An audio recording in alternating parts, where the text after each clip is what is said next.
grew up in a very small country town in Victoria. I had a very normal, low-key kind of upbringing.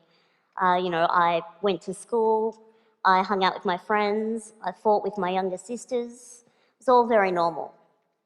And when I was 15, a member of my local community approached my parents and wanted to nominate me for a Community Achievement Award. And my parents said, that's really nice, but there's kind of one glaring problem with that. She hasn't actually achieved anything. Yeah. And they were right, I went to school, I got good marks, I had a very low-key after-school job in my mum's hairdressing salon, and I spent a lot of time watching Buffy the Vampire Slayer and Dawson's Creek. Yeah, I know, what a contradiction. But they were right, I wasn't doing anything that was out of the ordinary at all. I wasn't doing anything that could be considered an achievement if you took disability out of the equation. Years later, I was on my second teaching round in a Melbourne high school, and I was about 20 minutes into a Year 11 legal studies class when this boy put up his hand and said, "Hey miss, when are you going to start doing your speech?" And I said, "What speech?" I'd been talking to them about defamation law for a good 20 minutes. And he said, like your motivational speaking. When people in wheelchairs come to school, they usually say, like, inspirational stuff. Yeah. It's usually in the big hall. And that's when it dawned on me. This kid had only ever experienced disabled people as objects of inspiration. We are not, to this kid, and it's not his fault. I mean, that's true for many of us. For lots of us, disabled people are not our teachers or our doctors or our manicurists. We're not real people. We are there to inspire. And in fact, I'm sitting on this stage looking like I do in this wheelchair, and you are probably kind of expecting me to inspire you, right? Yeah. Well, ladies and gentlemen, I'm afraid I'm going to disappoint you dramatically. I'm not here to inspire you. I'm here to tell you that we have been lied to about disability. Yeah, we've been sold the lie that disability is a bad thing. Capital B, capital T. It's a bad thing. And to live with disability makes you exceptional. It's not a bad thing, and it doesn't make you exceptional. And in the past few years, we've been able to propagate this lie even further via social media. You may have seen images like this one. The only disability in life is a bad attitude. Or this one. Your excuse is invalid, indeed. Or this one. Before you quit, try. Yeah. These are just a couple of examples, but there are a lot of these images out there. You might have seen the little girl with no hands drawing a picture with a pencil held in her mouth. You might have seen a child running on carbon fibre prosthetic legs. And these images, there are lots of them out there. They are what we call inspiration porn. And I use the term porn deliberately because they objectify one group of people for the benefit of another group of people. So in this case, we're objectifying disabled people for the benefit of non-disabled people.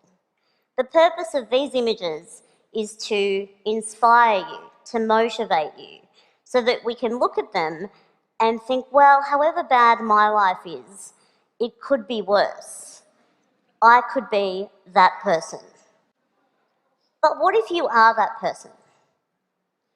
I've lost count of the number of times that I've been approached by strangers wanting to tell me that they think I'm brave or inspirational. And this was long before my work had any kind of public profile. They were just kind of congratulating me for managing to get up in the morning and remember my own name. And it is objectifying. These images objectify disabled people for the benefit of non-disabled people. They are there so that you can look at them and think that things aren't so bad for you, to put your worries into perspective. And life as a disabled person is actually somewhat difficult. We do overcome some things. But the things that we're overcoming are not the things that you think they are. They are not things to do with our bodies. I use the term disabled people quite deliberately because I subscribe to what's called the social model of disability, which tells us that we are more disabled by our bodies, the society that we live in rather, than by our bodies and our diagnoses. So I've lived in this body a long time. I'm quite fond of it. It does the things that I need it to do, and I've learnt to use it to the best of its capacity, just as you have. And that's the thing about those kids in those pictures as well. They're not doing anything out of the ordinary. They are just using their bodies to the best of their capacity. So is it really fair to objectify them in the way that we do, to share those images? People, when they say, you're an inspiration, they mean it as a compliment. They mean it as a compliment. And I know why it happens. It's because of the lie. It's because we've been sold this lie that disability makes you exceptional. And it honestly doesn't. And I know what you're thinking. I'm up here bagging out inspiration. You're thinking, geez, Stella, aren't you inspired sometimes by some things? And the thing is, I am. I learn from other disabled people all the time. I'm learning not that I'm luckier than them, though. I am learning that it's a genius idea to use a pair of barbecue tongs to pick up things that you drop. I'm learning that nifty trick where you can charge your mobile phone battery from your chair battery. Genius. We are learning from each other strength and endurance, not against our bodies and our diagnoses, but against a world that exceptionalizes and objectifies us. I really think that this lie that we've been sold about disability is the greatest injustice. It makes life hard for us. And that quote, "the only disability in life is a bad attitude," the reason that that's bullshit is because it's just not true. Because of the social model of disability, no amount of smiling at a flight of stairs has ever made it turn into a rap. Never.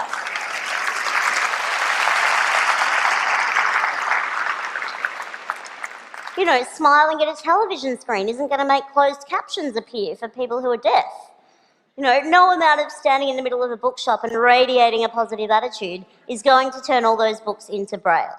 It's just not going to happen. It's just not going to happen. I really want to live in a world where disability is not the exception but the norm. I want to live in a world where a 15-year-old girl sitting in her bedroom watching Buffy the Vampire Slayer isn't referred to as achieving anything because she's doing it sitting down. I want to live in a world where we don't have such low expectations of disabled people that we are congratulated for getting out of bed and remembering our own names in the morning. I want to live in a world where we value genuine achievement for disabled people. And I want to live in a world where a kid in year 11 in a Melbourne high school is not one bit surprised that his new teacher is a wheelchair user. Disability doesn't make you exceptional, but questioning what you think you know about it does. Thank you.